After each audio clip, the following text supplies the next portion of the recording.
So our next speaker, and I'm not going to pronounce your name correctly, and I'm very sorry. Szabi Szekely. No, nothing close. I'm working on Hungarian. Maybe. He's the co-founder of NeuralCam. He has experience in translating cutting-edge technology into useful products that aim to improve people's lives. He's focusing on mobile machine learning and combining these with great UX into digital products. Dollarbird, Neural Notes, Mime Chat, NeuroDraw, and SmartUp are some of the venues that he's involved in. His most recent project is NeuralCam, the night mode camera app for all iPhones that uses the latest technologies based on AI and computational photography. Also the co-owner and co-founder of Halcyon Mobile, an award-winning app design and development agency. And he was also the first remaining juror for the mobile section at the Cannes Lions in 2016. Yeah. And he's speaking today on bringing night photography to all iPhones. So please welcome Szabi. Maybe. Thank you. You kind of gave away all my lines, so not much for me to say. Just kidding. So it's S-Z-A-B-I, as in Szabi. Szabi, yeah. Yeah, that's fine. So yeah, I'm the co-founder of NeuralCam, which is basically the night mode camera for iPhones. And this is what it does. It takes a photo of a situation where the built-in camera can only muster this, and it gives you that result. To give you a bit of a context on how this came to be, my co-founder Levi and I started working on products back in 2005. We kind of started on mobile before there actually was mobile. We started with BlackBerry and Symbian and those dinosaur systems. Not sure if any of you are old enough to remember those. And we realized that our approach was quite naive, that you can't just two guys sit down in a room and then crunch out products and distribute them all over the world. So we started working for clients as well. One thing led to another, and we have 85 people now, 85 people working on client projects. And thankfully, we also maintained this focus on products. We always had at least one or two products on the side that we were working on. Dollarbird, you may have heard of that, Mime Chat, and the Neural products that NeuralCam is one of. And about 3 years ago, we kind of realized that this is going slowly. I mean, it's been 10 years. We've launched a couple of products, some less successful than the others, and we kind of knew we had to change something. And then we had an intuition about how we could build products from Transylvania slightly differently than you would from other places. And the idea was to focus on deep tech, to focus on technology, because we knew we had a lot of great engineers in the area, less so marketers and product people and businessmen. So we kind of doubled down on that idea and set up an AI lab separately from the main company. And we started experimenting with all kinds of, mostly machine learning, but like all kinds of smart algorithms. We did some in NLP, but most of them were computer vision related or image processing related. We did a brick detector for Lego sets where you would just hold your phone and then it would show you where the next brick is laying on the floor. We did a drawing app that's live in the App Store. It's called NeuroDraw. It kind of guesses what you're drawing, and you have to match what the computer is telling you to do. So yeah, small experiments like that. And then early this year, we kind of had a hunch about doing something in photography. We were already doing computer vision, so it was kind of a natural step. We got inspired by Google's implementation of night sight, of course, and we kind of started working on a night mode pipeline ourselves. The market opportunity was quite obvious because you didn't have anything like this on the iPhone. So we said that, The market risk is much lower in this situation. There's only the technology risk, which is quite significant because implementing something that Google did with probably hundreds of employees and hundreds of millions of dollars was not trivial, to say the least. But we said, we'd give it a shot as our next product. So yeah, basically that was the concept. We knew we were somewhat good in apps and UX. We were doing AI for a couple of years now, and then we saw a market need, and we tried to combine these into something that could actually work as a self-sustaining product. So let's talk a bit about the actual technology powering NeuralCam. I'm going to show you a 100% crop of the image you previously saw. I'm not sure if you can see the difference there, but there is difference between the two shots. And arguably, you could say that, okay, most of the iPhones have like some photo editing capabilities. Can't you just crank up the exposure, give it a bit of a boost, and get the same image? Well, this happens if you do that. So basically, that's a stock photo taken with the iPhone camera and then given like +2 or 3 exposure compensation. As you can see, it brings a lot of luminance noise, a lot of chroma noise. You can't really see it here, but there are ugly color blotches, and obviously the color rendering and the white balance is completely off. So this is what was available until this year. And then with our pipeline, you could get something like that. This is running on an iPhone XR, but similarly, it works on older iPhones and newer iPhones as well. If you have any experience with photography, you know that phone cameras have small sensors, small lenses, and they have inherently more noise and overall poorer image quality, and you just can't take that and just brighten it up. That won't work out of the box. And as a solution, computational photography comes up. This is basically the area of algorithms where you do something with software that the hardware cannot do by itself. You can combine multiple photos. You can do noise reduction this way. And then if you have a much cleaner picture, in theory, you could just brighten it up, and then you would have a nice image as an output. But obviously, it's not that easy. So you have a lot of issues with this. You have the user's hand moving about. You have the actual subject in the scene moving about. And light may change between the frames, white balance may change between the frames, so you need some sort of an alignment and some sort of a way to figure out which frames you can use and which you can't.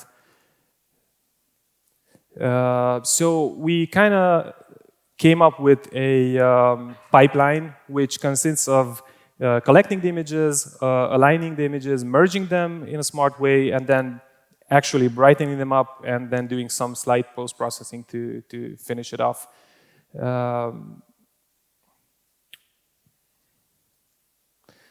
Yeah, image collection, what we do is we use the auto exposure of the phone to kind of figure out what the luminosity should be. We use preset ISOs.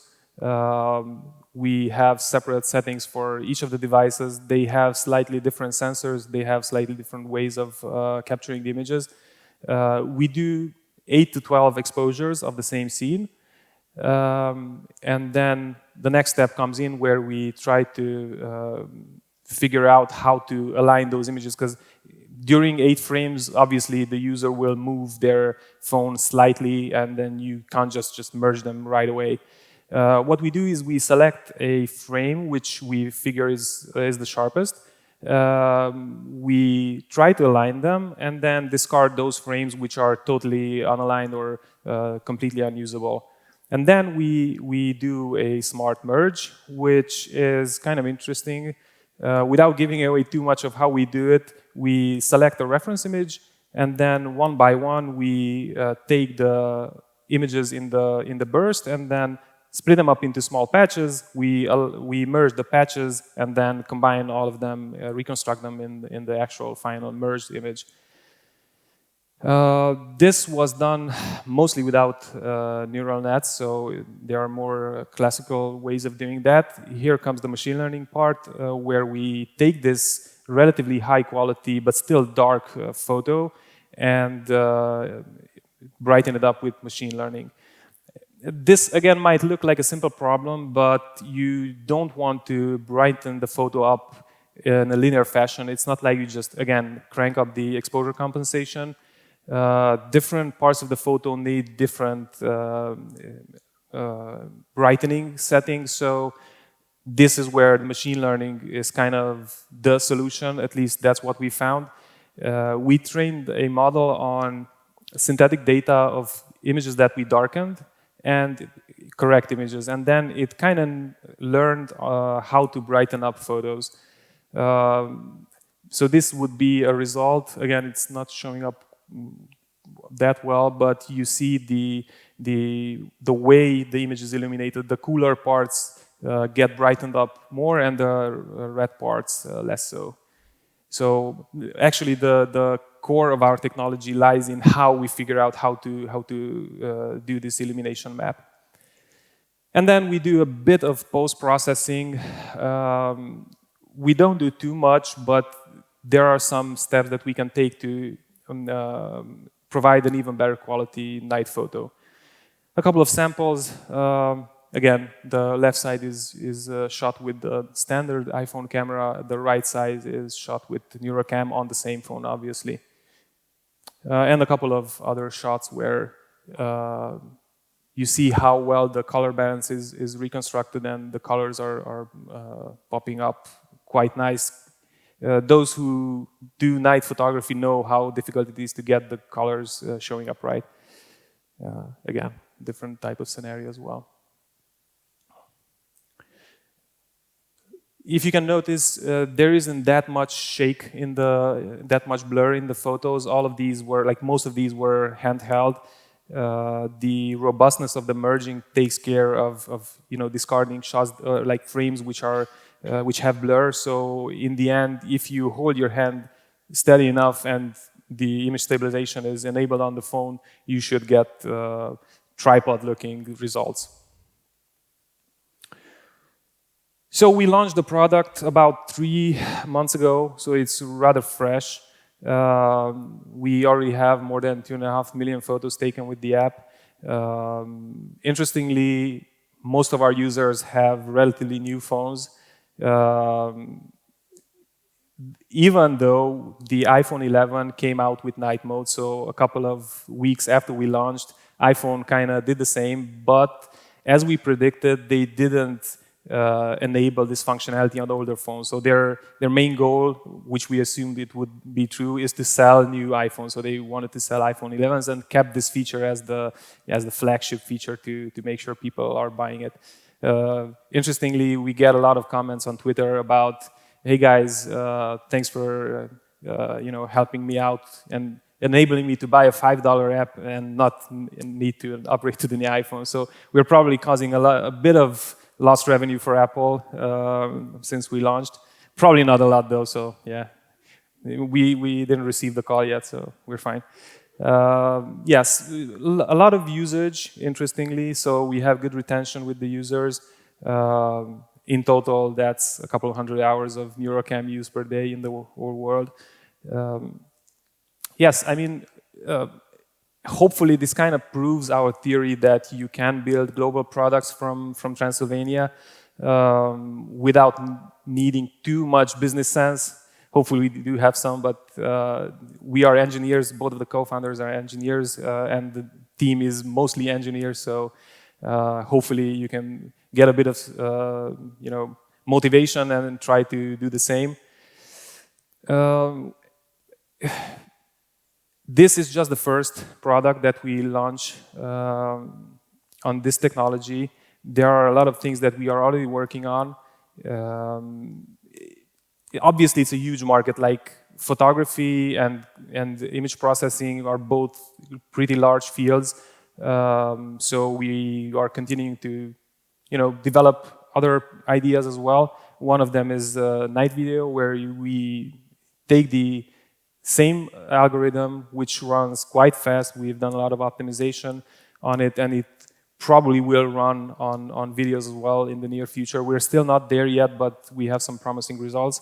We want to do a day mode as well, where we use a similar method to enhance day photos, which are taken in less than ideal conditions. I mean, if it's overcast or slightly less illuminated, or lots of shadows in the photo, and we can use the same technology to make the image pop.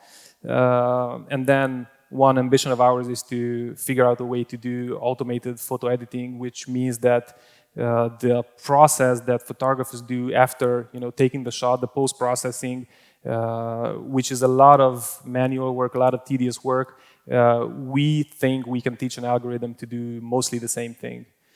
And we have some demos as well about this, which are promising. And a lot more.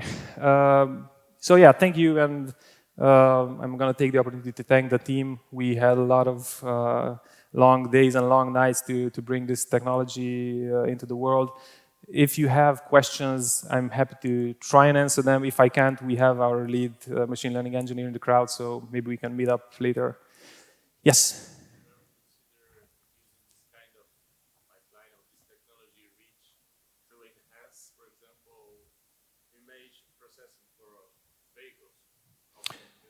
Okay, so the question is, did we consider doing this for vehicles and autonomous driving? So far, we are focusing on consumer products, mostly to test out what's reasonably doable. But of course, there are a lot of applications in the industry, all across the industries. Wherever you have a camera sensor, you will have situations where there's not enough light, and you could do better pictures. Exactly, yeah. We had an interesting discussion last night with one of the speakers about maybe using the same algorithms on not typical RGB data, not typical human vision spectrum, but something else. So yeah, I guess you could do that. Yeah. Yes? I downloaded the app as you spoke. Yeah. Thank you.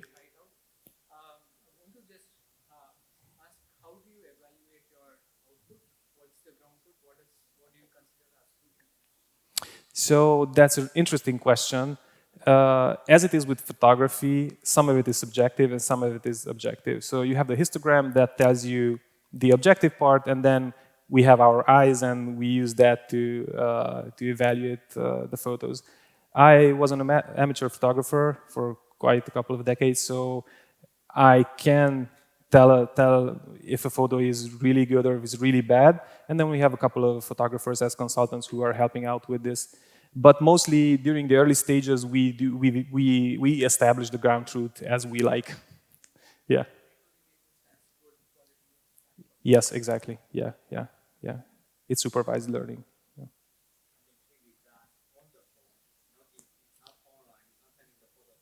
No. No. So all of the processing is done on the phone. That was one of the criteria that we set out when we set up the lab. We wanted to do on-device processing. So we had a lot of experience on mobile. We said we should use that experience and try not to offload it to the cloud, but try to do the inference on the device, which is quite critical in certain situations. In this case as well, because uploading a couple of megabytes to the cloud and to get a result, maybe it would be possible, but for example, video, surely not. Yeah.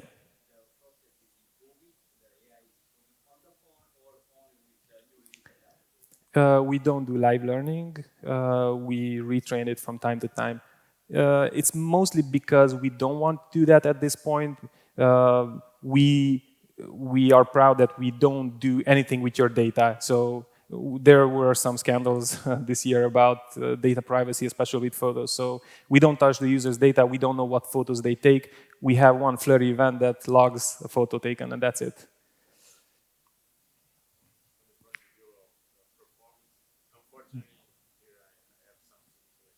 Yeah.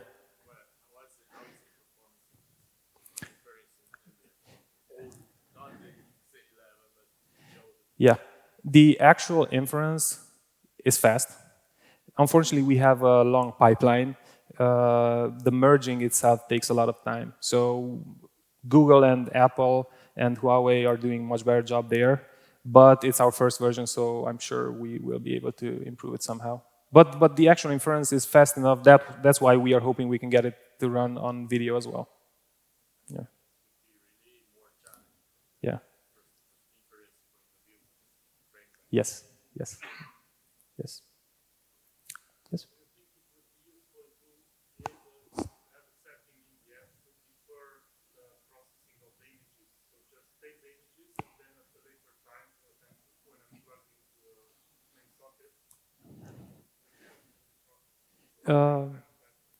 Yes, so we are thinking about a couple of things on how to split the app into consumer and prosumer or pro. This would definitely be a pro feature. For consumers, I think the value is to get a nice photo right away. So in that case, it's not helping too much. But for photographers, we are thinking about providing a pipeline that you can just run on pre-recorded photos. Yeah, good question. All right. Thank you very much. Thank you. Thank you very much.